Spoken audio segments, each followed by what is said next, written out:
প্রিয় শিক্ষার্থীবৃন্দ, কেমন আছো? ন্যাশনাল কলেজে অনলাইন ভিত্তিক শিক্ষা কার্যক্রম তোমাদের স্বাগতম। তোমাদের পড়াশোনায় যেন ঘাটতি পড়ে না যায়, সেজন্য আমাদের মাননীয় অধ্যক্ষ স্যার তোমাদের অনলাইন ভিত্তিক শিক্ষা কার্যক্রম চালু করেছেন অনেক আগে থেকেই। তো তোমরা বাসায় অবস্থান করবে এই সময় এবং নিয়মিত ক্লাসগুলো ফলো করবে। আর কোনো সমস্যা থাকলে অবশ্যই আমাদের সাথে আবার ফোনে যোগাযোগ করবে, এই আশা করছি। তো আজ আমি তোমাদেরকে জীববিজ্ঞান দ্বিতীয় পত্রে একাদশ অধ্যায় জিনতত্ত্ব ও বিবর্তন অর্থাৎ জেনেটিক্স ও এভলিউশন নিয়ে আলোচনা করব। তার আগের ক্লাসটিতে আমি এই অধ্যায়ের মেন্ডেলের প্রথম সূত্র এবং কিছু গুরুত্বপূর্ণ অনুধাবন ও জ্ঞানমূলক বিষয় নিয়ে আলোচনা করেছিলাম। আজ আমি তোমাদেরকে এই অধ্যায় থেকে মেন্ডেলের প্রথম সূত্রের ব্যতিক্রম নিয়ে আলোচনা করব। এগুলো আসলে বিগত বছরে অনেকবারই সৃজনশীল হিসেবে এসেছিল। তাহলে আসা যাক। আজ আমি মেন্ডেলের প্রথম সূত্রের মারণ জিন বা লিথাল জিন নিয়ে আলোচনা করব, তৃতীয় এটা ব্যতিক্রম সূত্র। তো এখানে এটা হচ্ছে মেন্ডেলের প্রথম সূত্র, তোমাদের নিশ্চয়ই মনে আছে, সেখানে অনুপাত ছিল 3:1, অর্থাৎ এখানে 3 ভাগ হচ্ছে একই রকম বৈশিষ্ট্যের আর 1 ভাগ হচ্ছে বিপরীত বৈশিষ্ট্যের। তো এখানে এবং তাদের যোগফল হচ্ছে 3 + 1 = 4। কিন্তু আমরা লিথাল জিনে দেখতে পাবো যে এখানে মেন্ডেলের অনুপাত 2:1, অর্থাৎ 2 ভাগ একই রকম আর 1 ভাগ হচ্ছে অন্যরকম, এবং তাদের যোগফল হচ্ছে 3। তাহলে 4 না হয়ে যেহেতু 3, সেই জন্য এটা হচ্ছে মেন্ডেলের প্রথম সূত্রের ব্যতিক্রম। তো আগে জেনে নেওয়া যাক লিথাল জিনটা কি।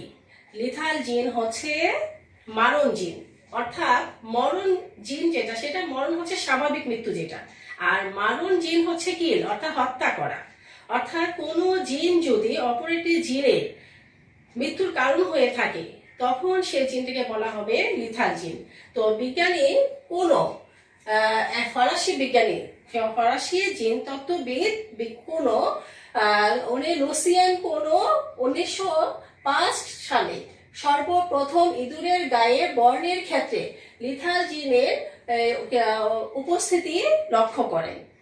আর এই লিথাল জিনের প্রভাবে আমাদের কি কি সমস্যা হতে পারে, যেমন লিথাল জিনের প্রভাবে ক্রিপার মুরগি, তারপর পা বিহীন বাছুর, তারপরে হচ্ছে মানুষের হিমোফিলিয়া, তারপর হচ্ছে থ্যালাসেমিয়া ইত্যাদি নানান রোগ এই লিথাল জিনের কারণে হয়ে থাকে।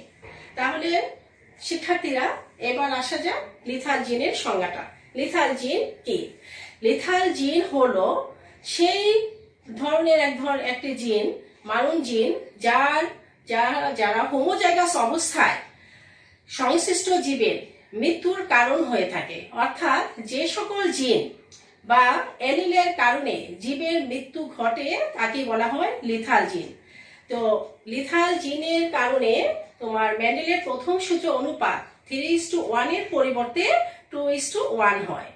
আর এই ফরাসি বিজ্ঞানী সর্বপ্রথম ইঁদুরের গায়ের বর্ণের জন্য এই লিথাল জিনের উপস্থিতি সর্বপ্রথম ব্যাখ্যা করেন। তাহলে আমি তোমাদের বর্ণনার সুবিধার জন্য আমি একটি চিত্র এঁকেছি। আগে প্রথমে আমরা চিত্রটা বুঝিনি।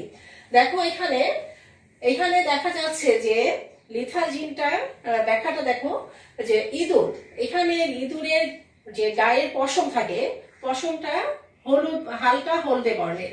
তো দেখা যাচ্ছে যে পিতাটা যদি হালকা হলদে বর্ণের হয়, হালকা হলদে বর্ণের, এবং মাতাও যদি হালকা হলদে বর্ণের হয়, তাহলে তাদের জেনারেশন অর্থাৎ পরবর্তী তাদের সন্তানরা কি ধরনের হবে। তো দেখা যাচ্ছে যে এই দুইটা জিনোটাইপের ক্রসের ফলে F1 জনুতে অর্থাৎ প্রথম বংশধরে তাদের যে সন্তানগুলো হচ্ছে তার মধ্যে একটা হচ্ছে ডিপ হলুদ, মানে অনেক গাঢ় হলুদ, এবং সে আর দুটা হচ্ছে আর 2 ভাগ হচ্ছে হালকা হলদে অর্থাৎ বাবা মায়ের বর্ণ, আর 1 ভাগ হচ্ছে মেটে বর্ণের। তাহলে শিক্ষার্থীরা দেখো ছবিটা, এখানে বাবা মা দুইজনে ছিলেন হালকা হলদে বর্ণের, কিন্তু এখানে 1 ভাগ চলে আসছে ডিপ হলদে বর্ণের। তবে মনে রাখবে ডিপ হলদে বর্ণের কিন্তু ইঁদুরগুলো জন্ম নেওয়ার আগেই কিন্তু মায়ের গর্ভে মারা যাচ্ছে। বিজ্ঞানী লক্ষ্য করলেন যে এই হলদে ইঁদুরটাকে, ডিপ হলদে কালার বর্ণের হলদে ইঁদুরটাকে কখনোই জীবিত অবস্থা পাওয়া যাচ্ছে না, অর্থাৎ মাতৃগর্ভে মৃত হয়ে তারপরে সে ভূমিষ্ঠ হচ্ছে। আর আর বাকি দুই ধরনের, অর্থাৎ হালকা হলদে বর্ণের আর মেটে বর্ণের ইঁদুর উভয় কিন্তু বেঁচে যাচ্ছে। এটাই ছিল। ফলে দেখা যাচ্ছে যে এই এক ভাগ যেহেতু মৃত, তাই ওটাকে কাউন্ট করা হচ্ছে না। আর দুই ভাগ হচ্ছে হালকা হলদে আর এক ভাগ হচ্ছে মেটে, তাহলে 2:1 অর্থাৎ 3। তাহলে মেন্ডেলের প্রথম সূত্র অনুযায়ী হওয়া উচিত ছিল 3:1 অর্থাৎ 4, কিন্তু এখানে মৃতটাকে কাউন্ট না করলে 2:1 অর্থাৎ 3। এটাই হচ্ছে মেন্ডেলের প্রথম সূত্রের ব্যতিক্রম। তাহলে আমরা এটাকে জিনতাত্ত্বিক ব্যাখ্যা দেওয়ার চেষ্টা করি। তো ধরি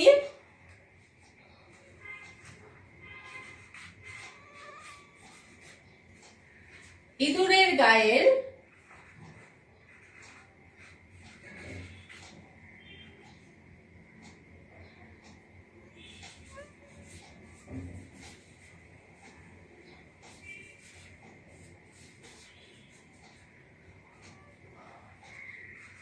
হলদে বর্ণের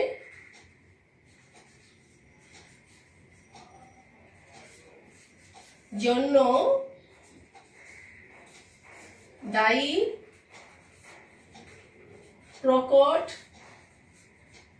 জিন আমরা ইওলোর হিসাবে আমরা ক্যাপিটাল ওয়াইটা নিতে পারি। এটা ধরা হচ্ছে, তুমি যে কোনো লেটার দিয়ে ধরতে পারো, তবে আমি বর্ণনার সুবিধার জন্য, মনে রাখার জন্য ইওলোর ওয়াইটা নিলাম। আচ্ছা, ইঁদুরের বর্ণের জন্য দায়ী জিন। তাহলে এবার হলদে বর্ণের জন্য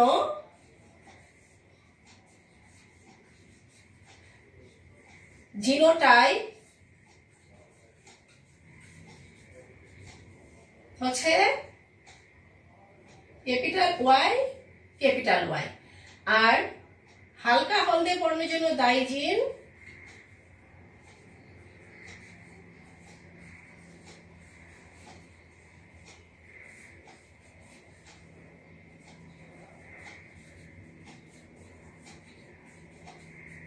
ক্যাপিটাল ওয়াই, আর আমরা একটা স্মল এ নিতে পারি। আর মেটে বর্ণের জন্য দায়ী জিন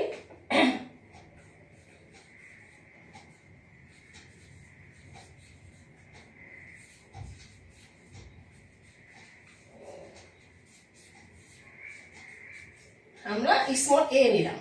তাহলে এখানে আমি কি বলছে যে গাঢ় হলদের জন্য দায়ী জিন হচ্ছে ক্যাপিটাল ওয়াই, আর হলদে বর্ণের তাহলে জিনোটাইপ এটা হচ্ছে হোমোজাইগাস আর কি অবস্থায়। হ্যাঁ, হলদে বর্ণের জিনোটাইপ হচ্ছে ক্যাপিটাল ওয়াই ওয়াই, আর হালকা হলদে বর্ণের জন্য দায়ী জিন হচ্ছে ক্যাপিটাল ওয়াই স্মল এ। এটা আমি মেটো কালারের জন্য দায়ী জিন হিসাবে চিহ্নিত করলাম। তো হলদের সাথে যদি একটা মেটে বর্ণের জিনের উপস্থিতি থাকে তাহলে সেটা হবে হালকা হলদে বর্ণের। আর মেটে বর্ণের জন্য দায়ী জিন হচ্ছে স্মল এ। মেটে বর্ণের জন্য দায়ী জিনোটাইপ, জিনোটাইপে দুইটা জিনের উপস্থিত থাকবে। জিনোটাইপ হচ্ছে স্মল এ স্মল এ। এবার আমরা ব্যাখ্যাটা আসছি, এই ব্যাখ্যাটা অর্থাৎ পিতা মাতা, পিতা মাতা অর্থাৎ প্যারেন্টস, এটা ফিনোটাইপ। ফিনোটাইপ ফিনোটাইপ হচ্ছে আমরা এখানে বাহ্যিক বৈশিষ্ট্য। তো আমরা পিতাটাকে এইভাবে চিহ্নিত করব, ক্রস মাতাকে আমরা এই চিহ্নিত করি। পিতা হচ্ছে কি হালকা হলদে বর্ণের, কারণ আমরা গাঢ় হলদে বর্ণের ইঁদুর নিতে পারবো না, কারণ সেটা তো জন্মের আগেই মারা যাচ্ছে। তো হলদে কালার যদি হয় সেটা হালকা হলদে বর্ণের, তাই আমরা পিতাটা নিচ্ছি হালকা হলদে। আমাদের এটা হচ্ছে হালকা হলদে, হালকা হলদে, হালকা হলদে পিতা, ক্রস হালকা হলদে মাতা। এখন আমরা কি নেব, এবার ফিনোটাইপের পরে আমরা নিই সাধারণত জিনোটাইপ। জিনোটাইপ তাহলে আমরা দেখে নিই যে হলদে বর্ণের, হালকা হলদে বর্ণের জিনোটাইপটা কি ছিল। হালকা হলদে বর্ণের জিনোটাইপটা ছিল, হালকা হলদে বর্ণের জিনোটাইপ ছিল ক্যাপিটাল ওয়াই স্মল এ, ক্যাপিটাল ওয়াই স্মল এ। এবার আমরা গ্যামিট বের করব। গ্যামিট ক্যাপিটাল ওয়াই স্মল এ, একটা গ্যামিট ক্যাপিটাল ওয়াই স্মল এ। এবার আমরা কি করব, ক্রস করব। ক্রস এটার সাথে এটা, তাহলে এখানে আসছে ক্যাপিটাল ওয়াই যেটা হচ্ছে গাঢ় হলদে, গাঢ় হলদে, এবং আমরা লিখে দেব সেটা মৃত। গাঢ় হলদে হলেই মৃত হবে। তারপরে হচ্ছে এবার এই ক্যাপিটাল ওয়াই এর সাথে স্মল এ, তাহলে সেটা হচ্ছে এ, হালকা হলদে। আবার ক্যাপিটাল ওয়াই এর সাথে স্মল এ, এটাও হচ্ছে হালকা হলদে। আর এই ক্যাপিটাল ইয়ার সাথে লেটারের সাথে স্মল এর সাথে স্মল এ, এটা হচ্ছে মেটে, মেটে। আর এটা হচ্ছে হালকা হলদে, হালকা হলদে। শিক্ষার্থীরা আবার দেখে নাও, এটা হচ্ছে গিয়া জিনোটাইপ, এগুলো হচ্ছে জিনোটাইপ, এটা হচ্ছে জিনোটাইপ। F1 বংশধররা, F1 যৌন, F1 যৌন জিনোটাইপ গুলো এটা। আর এটা হচ্ছে এইগুলো হচ্ছে ফিনোটাইপ, যেগুলো আমরা বলছি যে গাঢ় হলদে, হালকা হলদে, মেটে, এগুলোর নাম হচ্ছে ফিনোটাইপ, ফিনোটাইপ। তাহলে কি দেখা গেল যে 1 2 3 4 এই চার ধরনের বৈশিষ্ট্য। তার মধ্যে গাঢ় হলদে বর্ণেরটা হচ্ছে মৃত, আর হালকা হলদে বর্ণের যেটা, সেই দুই ভাগ হচ্ছে জীবিত, তবে এরা হালকা হলদে বর্ণ। আর এক ভাগ হচ্ছে মেটে, যারা জীবিত। তাহলে আমরা এবার দেখতে পারি যে এখানে 2:1, অর্থাৎ হালকা হচ্ছে হালকা হলদে হচ্ছে 2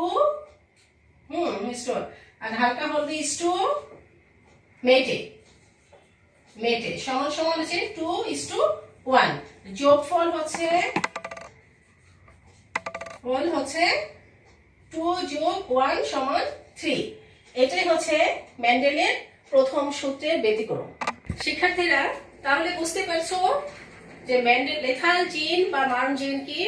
এটি কিন্তু মানে বিগত বছরে চট্টগ্রাম বোর্ড 15 এবং সিলেট বোর্ড 16-তে এসেছিল। তো এখন আমি মেন্ডেলের প্রথম সূত্রের আরেকটি ব্যতিক্রম নিয়ে আলোচনা করব। প্রিয় শিক্ষার্থীরা, মেন্ডেলের প্রথম সূত্রে আরেকটি ব্যতিক্রম হচ্ছে অসম্পূর্ণ প্রকটতা, অর্থাৎ ইনকমপ্লিট ডমিনেন্স। ইনকমপ্লিট ডমিনেন্স বা অসম্পূর্ণ প্রকটতা কি? দুটি বিপরীত বৈশিষ্ট্যের জিনের মধ্যে যদি ক্রস করানো হয় তাহলে দেখা যাবে যে প্রথম বংশধরে কোনো বৈশিষ্ট্যই সম্পূর্ণভাবে প্রকাশিত না হয়ে উভয়ের বৈশিষ্ট্যের মাঝামাঝি একটি নতুন বৈশিষ্ট্যের প্রাদুর্ভাব ঘটে, তখন সেটাকে বলা হয় অসম্পূর্ণ প্রকটতা। তো অসম্পূর্ণ প্রকটতার জন্য আমি তোমাদেরকে সন্ধ্যামালতী ফুলের বৈশিষ্ট্য নিয়ে আলোচনা করব। তো তোমরা দেখে থাকবে সন্ধ্যামালতী ফুল অনেক রকমের হয়, সাদা, লাল, গোলাপি, এরকম অনেক রকমেরই আমরা দেখে থাকি। তো এখানে আমি তোমাদের বর্ণনার সুবিধার জন্য আমি কিছু ছবি এঁকেছি। ছবিটা আগে খেয়াল করো। দেখো, এই অসম্পূর্ণ প্রকটতা বা ইনকমপ্লিট ডমিনেন্স যেটি মেন্ডেলের প্রথম সূত্রের ব্যতিক্রম। তো মেন্ডেলের প্রথম সূত্রের অনুপাতে আবার মনে করো 3:1, অর্থাৎ 3 ভাগ এক রকমের বৈশিষ্ট্য আর 1 ভাগ অন্যরকম বৈশিষ্ট্য। কিন্তু অসম্পূর্ণ প্রকটতার ক্ষেত্রে মেন্ডেলের 3 ধরনের বৈশিষ্ট্য পাওয়া যায়। একরকম বৈশিষ্ট্য 1 ভাগ হচ্ছে এক ধরনের, আর 2 ভাগ আরেক রকম, আর ভিন্ন রকমের আরেকটি আসছে 1 ভাগ। তাহলে 1:2:1, যার যোগফল হচ্ছে 4। তো 3:1 না হয়ে 1:2:1 হওয়ার কারণে এটাকে মেন্ডেলের প্রথম সূত্রের ব্যতিক্রম বলা হয়। তো তোমরা ব্যাখ্যাটা বোঝার জন্য আগে ছবিটা খেয়াল করো। তো এই অসম্পূর্ণ প্রকটতা বিগত বছরে অনেকবার এসেছিল। এটা কিন্তু খুব গুরুত্বপূর্ণ একটি সিকিউ কোশ্চেন। তো তোমরা দেখো, এটা সিলেট 19, দিনাজপুর 17, চট্টগ্রাম 16, বরিশাল 16, ঢাকা 15, রাজশাহী 15। এই কোশ্চেনটা এই সিকিউ আকারে এসেছিল। তো দেখো এখানে আমি লাল সন্ধ্যামালতী ফুল এঁকেছি, আরেক পাশে হচ্ছে সাদা সন্ধ্যামালতী ফুল। তো লালটা হচ্ছে এখানে আমি চিহ্নটা পিতা চিহ্ন দিয়েছি, এটা পুরুষ লাল ফুল, আর এটা হচ্ছে সাদা সন্ধ্যামালতী স্ত্রী ফুল। দুটার মধ্যে ক্রস করানো হলে তাদের বংশধরে অর্থাৎ F1 জনুতে যে বৈশিষ্ট্যগুলো পাওয়া যাবে, যে ফুলগুলো পাওয়া যাবে, যে তাদের মধ্যে সবগুলোই হবে গোলাপি কালার। অথচ তাদের কি মধ্যে ক্রস করানো হয়েছিল? লাল আর সাদা। তা F1 বংশধরে অর্থাৎ প্রথম বংশধরে কোনো লাল ফুলও পাওয়া যায়নি, কোনো সাদা ফুলও পাওয়া যায়নি, পাওয়া গিয়েছে কি গোলাপি বর্ণে। তাহলে সেটা অসম্পূর্ণ প্রবণতা। কেন? কারণ এখানে বাবা বা মা অর্থাৎ তাদের কারোরই বৈশিষ্ট্য বিরাজ করেনি, একদম সম্পূর্ণ নতুন আরেকটি বৈশিষ্ট্য প্রকাশ পেয়েছে। কিন্তু দ্বিতীয় ক্ষেত্রে যদি আমরা দেখি, এই F1 বংশধরে যে ফুলগুলো আমরা পেয়েছিলাম গোলাপি কালারের, সেই গোলাপি কালারের ফুল যদি আমরা পুরুষ ফুল গোলাপি এবং স্ত্রী সন্ধ্যামালতী গোলাপি, এই দুই ধরনের ফুলের মধ্যে যদি আবার ক্রস করাই, তাহলে দেখা যাবে তাদের F2 জনুতে অর্থাৎ তাদের বংশধরের মধ্যে কি কি বৈশিষ্ট্যগুলো পরিলক্ষিত হচ্ছে। দেখা যাচ্ছে যে সেখানে এসে আবার 1% অর্থাৎ 1 ভাগ লাল ফুল আবির্ভাব ঘটেছে, 2 ভাগ তাদের বাবা মা অর্থাৎ তাদের পূর্বপুরুষের সেই বাবা মায়ের থেকে আসা গোলাপি ফুলের আবির্ভাব ঘটেছে, আর 1 ভাগ সাদা ফুলের আবির্ভাব ঘটেছে। তাহলে দেখো বাবা মা অর্থাৎ পুরুষ ও স্ত্রী এই দুটা গোলাপি ফুল হওয়া সত্ত্বেও তাদের বংশধরের মধ্যে এসে, দ্বিতীয় বংশধরে এসে সেই লাল অর্থাৎ তার আগের জেনারেশনে যে লাল ছিল সেই লালের 1 ভাগ আবির্ভাব ঘটেছে, আর বাবা মায়ের থেকে 2 ভাগ, আর 1 ভাগ হচ্ছে তার আগের যে মায়ের মধ্যে ছিল লাল ফুল সাদা ফুল, সেই ফুলের আবির্ভাব ঘটেছে। এটাই হচ্ছে অসম্পূর্ণ প্রক্রিয়া, যার ফলে 1:2:1 অর্থাৎ যোগফল 4। এটা আমি এখন জিনতাত্ত্বিক ব্যাখ্যা দিব। ধরি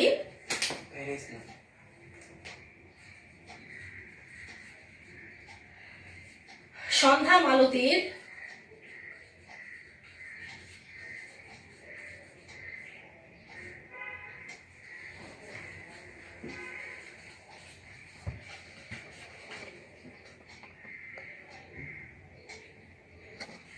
সন্ধ্যামালতী ফুলের ক্ষেত্রে লাল ফুলের জন্য দায়ী জিন, লাল বর্ণের জন্য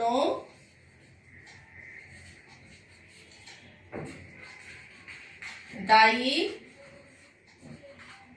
প্রকট জিন,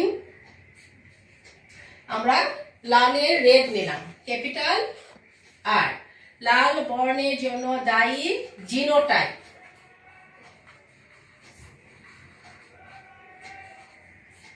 capital R capital R.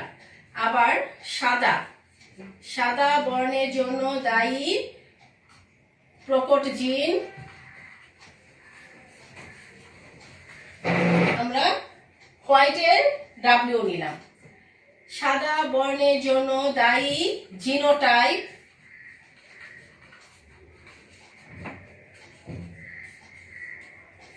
Capital W নিলাম। এখন প্রথম বংশধর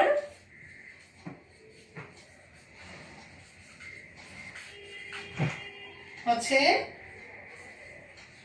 F1 জনু, দ্বিতীয় বংশধর F2 জনু। তাহলে আমরা কি এখন দেখো জিনতাত্ত্বিক ব্যাখ্যাতে পিতা মাতা প্যারেন্টস, ফিনোটাইপ, হ্যাঁ ফিনোটাইপ। পিতা হচ্ছে, পিতার চিহ্নটা আমি এইভাবে দিলাম লাল, ক্রস, মাতার চিহ্নটা এটা দিলাম, এটা হচ্ছে সাদা, জিনোটাইপ। জিনোটাইপ। লালের জন্য দায়ী জিনটা কি ছিল? ক্যাপিটাল আর ক্যাপিটাল আর। আর সাদা বর্ণের জন্য দায়ী জিন ছিল Y W W, gamete. Capital R W W. এখন আমরা এটা ক্রস করাবো, ডাব্লিউ ক্যাপিটাল আর ডাব্লিউ, এটার সাথে এটা ক্যাপিটাল আর ডাব্লিউ। এবার এটার সাথে এটা আর ডাব্লিউ, এটার সাথে এটা আর ডাব্লিউ। এখন ক্যাপিটাল আর হচ্ছে এই জাতীয় বৈশিষ্ট্যের জন্য আমাদের রেজাল্টটা হবে হচ্ছে এটা হচ্ছে জিনোটাইপ, F1 জন্য জিনোটাইপ, F1 জন্য জিনোটাইপ। আর এটা হচ্ছে হ্যাঁ জিনোটাইপ। আর ফিনোটাইপ হচ্ছে সকল বৈশিষ্ট্য। দেখো একটাও কিন্তু ক্যাপিটাল আর আর বা ডাব্লিউ ডাব্লিউ নাই, অর্থাৎ এখানে মিক্সড ক্যাপিটাল আর এর সাথে ডাব্লিউ এবং ক্যাপিটাল আর, এখানে দুই ধরনের জিন মিক্সড। এই মিক্সড হওয়ার কারণে এই ফুলের বর্ণটা হয়ে গেল গোলাপি। তাহলে এখানে আমরা লিখব সকল বৈশিষ্ট্যই গোলাপি।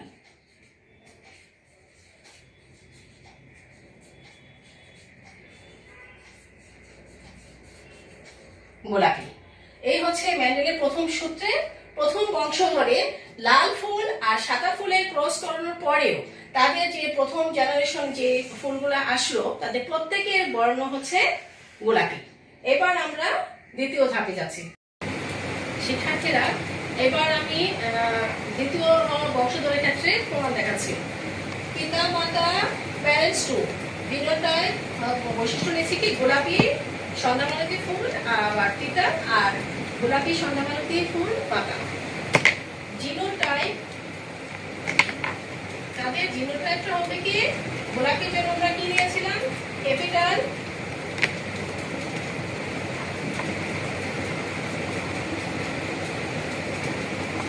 আর ডাব্লিউ, ক্যাপিটাল আর ডাব্লিউ, এই হলো গোলাপি। এবার আমরা বের করবো গ্যামিট। গ্যামিট হচ্ছে ক্যাপিটাল আর ডাব্লিউ আর ডাব্লিউ। এবার আমরা ক্রস করাবো।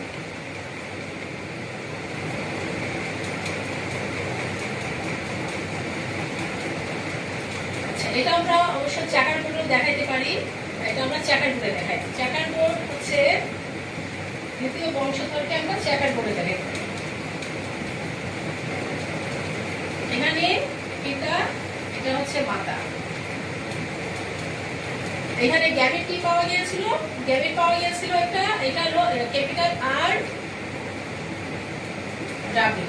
এখানে ক্যাপিটাল আর এইটা বসালাম এখানে। এখন ক্রস করালে আমরা দেখতে পারি ক্যাপিটাল আর এর সাথে ক্যাপিটাল আর এটা হচ্ছে গাঢ় লাল। ক্যাপিটাল আর হচ্ছে এই ডাব্লিউ, এটা হচ্ছে ওই যে গোলাপি। এবার এই ক্যাপিটাল আর এই ডাব্লিউ, এটাও কি হলো গোলাপি বর্ণে। ডাব্লিউ ডাব্লিউ ডাব্লিউ ডাব্লিউ, এটা কি হলো সাদা। তাহলে আমরা ফিনোটাইপ বৈশিষ্ট্য কি পেলাম? ফিনোটাইপ এটা হচ্ছে F2 জন্য।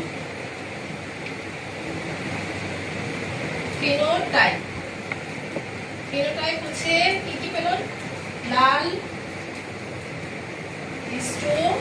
গোলাপি,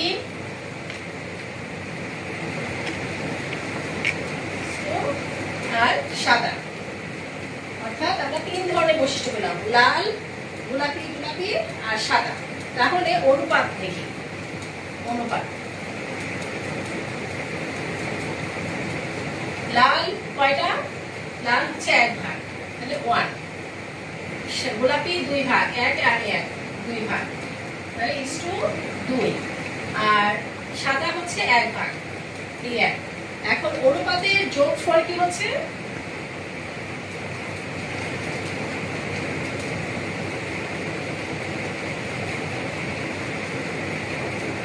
যোগফল হচ্ছে 1 যোগ 2 যোগ 1 ইকুয়াল টু 4। এই হচ্ছে মেন্ডেলের অনুপাতের যোগফল 4। তাহলে এটা হচ্ছে মেন্ডেলের প্রথম সূত্রের ব্যতিক্রম, যার কারণ এখানে 3 ধরনের বৈশিষ্ট্য পাওয়া গেছে, আর মেন্ডেলের সূত্র অনুযায়ী, প্রথম সূত্র অনুযায়ী 2 ধরনের বৈশিষ্ট্য পাওয়া যাবে, 3 অনুপাত 1, আর এখানে পাওয়া গেছে 1 অনুপাত 2 অনুপাত 1, অর্থাৎ যোগফল 4। এই হচ্ছে মেন্ডেলের প্রথম সূত্রের ব্যতিক্রম। শিক্ষার্থীরা, এখন আমি মেন্ডেলের প্রথম সূত্রের ব্যতিক্রম আরেকটি নিয়ে আলোচনা করব, সেটা হচ্ছে সমপ্রকটতা বা কোডমিনেন্স, যার ফলাফল 1:2:1। তো এই ব্যাখ্যাটি করার জন্য আমি প্রথমে বলছি সমপ্রকটতা কি। সমপ্রকটতা হলো যে সমানভাবে যে জিনগুলো প্রকাশিত হচ্ছে, অর্থাৎ দুইটি ভিন্ন বৈশিষ্ট্যের জীবের মধ্যে যখন ক্রস করানো হবে, তখন ক্রস করানো হলে পিতা মাতার বৈশিষ্ট্যগুলো কোনোটাই সন্তানের মধ্যে এককভাবে প্রকাশিত না হয়ে উভয়ের বৈশিষ্ট্যই সমানভাবে যদি প্রকাশিত হয়, তখন সেই বৈশিষ্ট্যকে বলা হয় সমপ্রকটতা। তো আমরা জিনতাত্ত্বিক ব্যাখ্যাতে চলে যাই। তো বিজ্ঞানী মেন্ডেল এই সমপ্রকটতা বৈশিষ্ট্যটি ব্যাখ্যা করার জন্য আন্দালুসিয়ান নামক মোরগ মুরগির মধ্যে ক্রস করিয়েছিলেন। তো আমি সেখানে যাচ্ছি, জিনতাত্ত্বিক ব্যাখ্যা।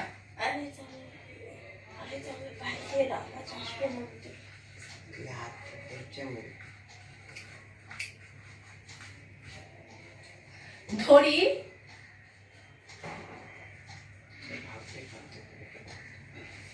কালো বর্ণের জন্য দায়ী জিন, কালো বর্ণের জন্য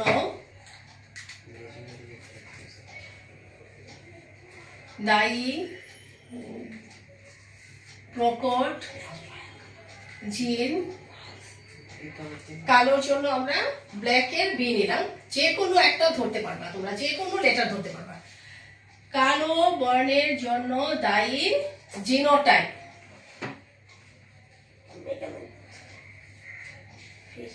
জিনোটাইপ ক্যাপিটাল বি, কারণ জিনোটাইপ দুইটি জিনের বৈশিষ্ট্য সমন্বয় হয়। আবার সাদা বর্ণের জন্য দায়ী প্রকট জিন, আমরা হোয়াইটের ডাব্লিউটা নিলাম। সাদা বর্ণের জন্য দায়ী জিনোটাইপ,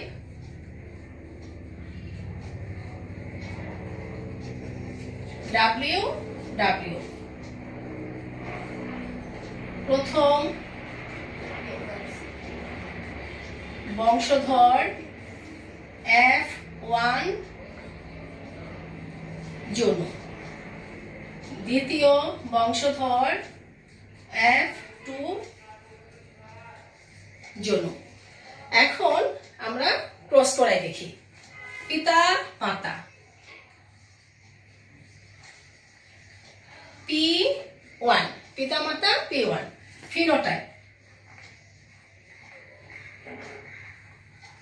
ফিনোটাইপ অর্থাৎ যে বৈশিষ্ট্যটা নিয়ে আমরা কাজ করছি। তো পিতাটা হচ্ছে আমরা কি নিলাম, পিতা নিব কালো বর্ণের মোরগ, ক্রস আমরা নিব সাদা বর্ণের মুরগি। এখন জিনোটাইপ,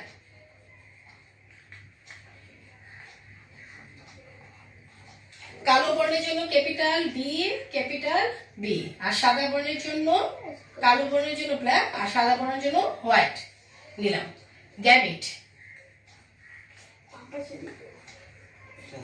গ্যামেটটা হবে কি, প্রত্যেকটা আলাদা আলাদা হবে। এটা একটা গ্যামেট, এটা একটা গ্যামেট, এই ডাব্লিউ একটা gamete.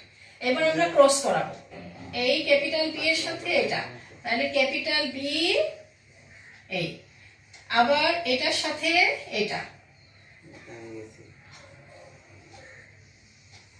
B W B W. তাহলে এটা হচ্ছে F1 জন্য, অর্থাৎ তাদের বংশধর F1 জন্য, অর্থাৎ F1 জন্য এরা কি জিনোটাইপ, F1 জন্য জিনোটাইপ। এবার ফিনোটাইপ, ফিনোটাইপ বৈশিষ্ট্য হচ্ছে এই যে বংশধরগুলা, এখানে ক্যাপিটাল বি ডাব্লিউ আছে, ক্যাপিটাল বি ডাব্লিউ, অর্থাৎ কালো পালকের মধ্যে সাদা বর্ণের ছোপ দেখা যাচ্ছে, তাহলে সকল বৈশিষ্ট্যই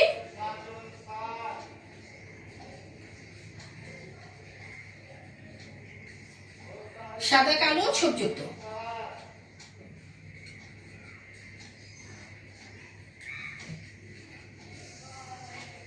অর্থাৎ এখানে একই রকম বৈশিষ্ট্য, সবগুলো মোরগ বা মুরগি সেগুলা কোনোটাই শুধু কালো বা শুধু সাদা হয়নি, সবগুলো বাচ্চাগুলো হলো কি কালো আর সাদা ছোপযুক্ত পালক বিশিষ্ট। এবার আমরা দ্বিতীয় বংশধরের ক্ষেত্রে দেখি এটা কি ফলাফল পাওয়া যায়।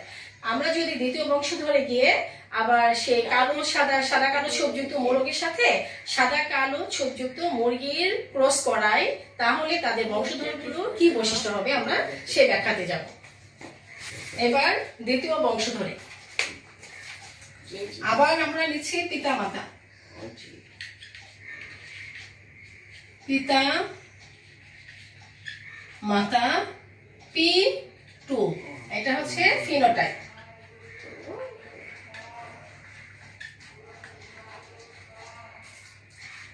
পিতাটাকে নেব সাদা কালো ছোপযুক্ত,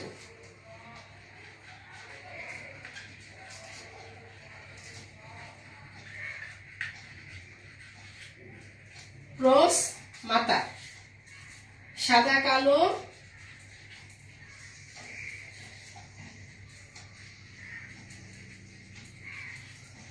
যুক্ত।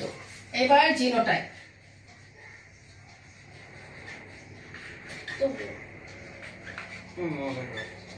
সাদা কালো ছোপযুক্ত গ্যামেটটা কি ছিল, বি ডাব্লিউ বি ডাব্লিউ। এবার আমরা গ্যামেট বের করব, গ্যামেট বি, এই দুটা গ্যামেট বি, এই দুটা গ্যামেট। এখানে আমরা এটা চেকার বোর্ডে নিয়ে দেখাতে পারি। চেকার বোর্ড হচ্ছে এরকম একটা বক্স,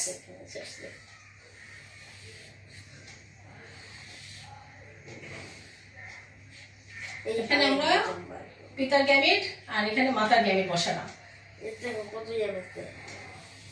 এই দুটা গ্যামেট ক্যাপিটাল বি ডাব্লিউ আর এটা হচ্ছে ক্যাপিটাল বি ডাব্লিউ বসালাম। এখন ক্রস করাই ক্যাপিটাল বি আর ক্যাপিটাল বি, তাহলে এটা হলো কি কালো। এই ক্যাপিটাল বি আর এই ডাব্লিউ হলো কি এটা সাদা কালো ছোপযুক্ত।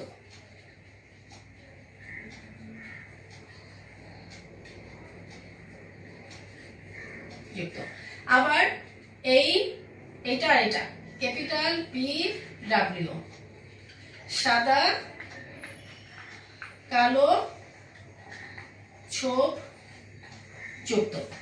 এই ডাব্লিউ আর এই ডাব্লিউ, এই ডাব্লিউ আর এই ডাব্লিউ, এটা সাদা সাদা। তাহলে আমরা ফিনোটাইপ বৈশিষ্ট্যগুলো কি কি পেলাম,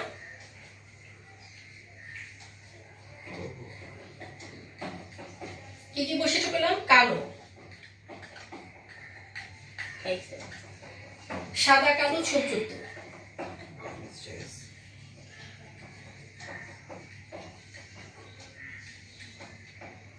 আর কি পেলাম শুধু সাদা। এখন দেখো বাবা ছিল সাদা কালো, মোরগটা ছিল সাদা কালো ছোপযুক্ত, মুরগিটাও ছিল সাদা কালো ছোপযুক্ত, কিন্তু তাদের সন্তানগুলো দেখো F2 জনুতে, F2 জনু মানে দ্বিতীয় বংশধরে দেখা গেল যে এক ভাগ কালো আসছে, কিন্তু বাবা কিন্তু কালো ছিল না, সাদা কালো ছোপযুক্ত ছিল। আবার 2 ভাগ আসলো সাদা কালো ছোপযুক্ত, অর্থাৎ মোরগ মুরগির বর্ণ নিয়ে দুইটা মিক্স তাদের বৈশিষ্ট্যটা পেয়েছে। আর 1 ভাগ আসছে সাদা, যেটা মোরগ সাদাও ছিল না, মুরগিটাও সাদা ছিল না, কিন্তু সাদা আসছে। তো এই যে কালো আর সাদা আসলো, সেটা তার পূর্বপুরুষ, অর্থাৎ তাদের বাবা মার বৈশিষ্ট্যটা এই সন্তানরা পেয়ে বসলো। তাহলে এখানে দেখা যাচ্ছে যে ফিনোটাইপে আমরা পেয়েছি কালো, সাদা কালো ছোপযুক্ত আর সাদা, 3 ধরনের বৈশিষ্ট্য। তাহলে এখানে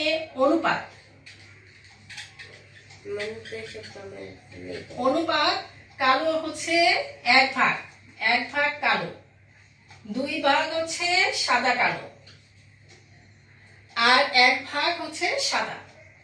যোগফল 1 যোগ 2 যোগ 1 সমান 4। তাহলে যোগফল হচ্ছে 4। তাই এটা মেন্ডেলের প্রথম সূত্র। যেহেতু মেন্ডেলের প্রথম সূত্রে যোগফল হয় 4, কিন্তু মেন্ডেলের প্রথম সূত্রে ছিল 2 ধরনের বৈশিষ্ট্য, 3 ভাগ একরকম বৈশিষ্ট্য আর 1 ভাগ হচ্ছে অন্যরকম ভিন্ন বৈশিষ্ট্য। আর এখানে হচ্ছে 3 ধরনের বৈশিষ্ট্য, 1 ভাগ সাদা, 1 ভাগ কালো আর 2 ভাগ সাদা কালো ছোপযুক্ত। তাই এখানে 3 ধরনের বৈশিষ্ট্য পাওয়ার জন্য এটা মেন্ডেলের প্রথম সূত্র ব্যতিক্রম হয়েছে, অর্থাৎ কিন্তু যোগফল 4। এই হচ্ছে কো-ডমিনেন্স বা সমপ্রকটতার উদাহরণ। তো শিক্ষার্থীরা, আজ এই পর্যন্তই। তো তোমরা খুব ভালো করে এই অধ্যায়টি পড়বে, এটা খুব গুরুত্বপূর্ণ। প্রতি বছরই এই অধ্যায় থেকে প্রশ্ন হয়। তো যদি কোনো সমস্যা থাকে তাহলে আমার সাথে তোমরা যোগাযোগ করো। ধন্যবাদ।